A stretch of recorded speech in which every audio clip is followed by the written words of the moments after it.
জিয়াউর রহমানের পুরান কুত্তা, পুরান গেঞ্জি, ছেঁড়া গেঞ্জি, জিয়াউর রহমানের ভাঙ্গা সুটকেস, জিয়াউর রহমানের বাড়িতে এমপিরা মেহমান হলে আলু ভর্তা, ডাল আর কাঁচকি মাছ, এগুলির নাম বিএনপি। এগুলি খাঁটি বিএনপি, জিয়ার বিএনপি। জিয়ার এই নীতিটা ঠিক ছিল, সুন্দর ছিল, ঠিক নয় কি?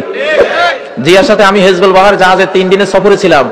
ওনাকে বললাম যে আমরা মাদ্রাসার ছাত্র, আমাদের তো স্কলারশিপ একবারে কম, আমরা ফাজিল ডিগ্রিতে, তখন আমি ফার্স্ট ক্লাস ফার্স্ট ছিলাম বাংলাদেশে, 300 টাকা। তো বললাম যে জানাব, আপনি তো এখন আমাদের বাংলাদেশের প্রেসিডেন্ট, তো আপনি এটা এই জিনিস দেখেন। জিয়া রহমান আমারে বলে কি জানেন?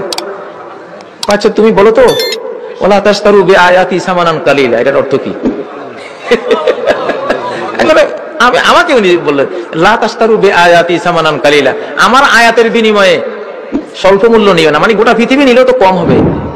জিয়া সাহেব আমাকে বলতেছে এটার অর্থ। বললাম এটা হলো যারা আয়াতের ভুল ব্যাখ্যা করে পয়সা খায়, আসলে ওইটা, কিন্তু এটাও সিটা লাগে আর কি।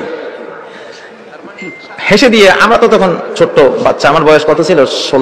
16 বছর বয়স, কিন্তু আমার জামাটা ছিল সবচেয়ে লম্বা।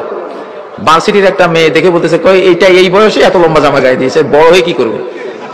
তো সে যদি আজকে আমার বক্তৃতা শুনে দেখতেছে, তো আমি কি করতেছি বড় হয়ে। আলহামদুলিল্লাহ, জিয়াকে আমি দেখেছি, খুব কাছ থেকে দেখেছি। উনি ভেতরে খুবই আল্লাহওয়ালা টাইপের মানুষ ছিলেন, নামাজি কালামি ছিলেন, ইমানদার ছিলেন। তো এবং তিনি দেশপ্রেমিক ছিলেন।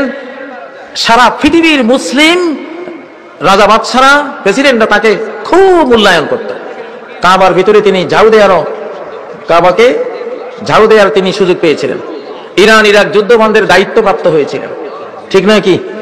জিয়াকে এই জন্যই তো মারা হয়েছে যে এই লোক যেভাবে লিড দিচ্ছে, বাংলাদেশ তো কলোনি থাকবে না, এটা তো উন্নত এক দেশে পরিণত হবে।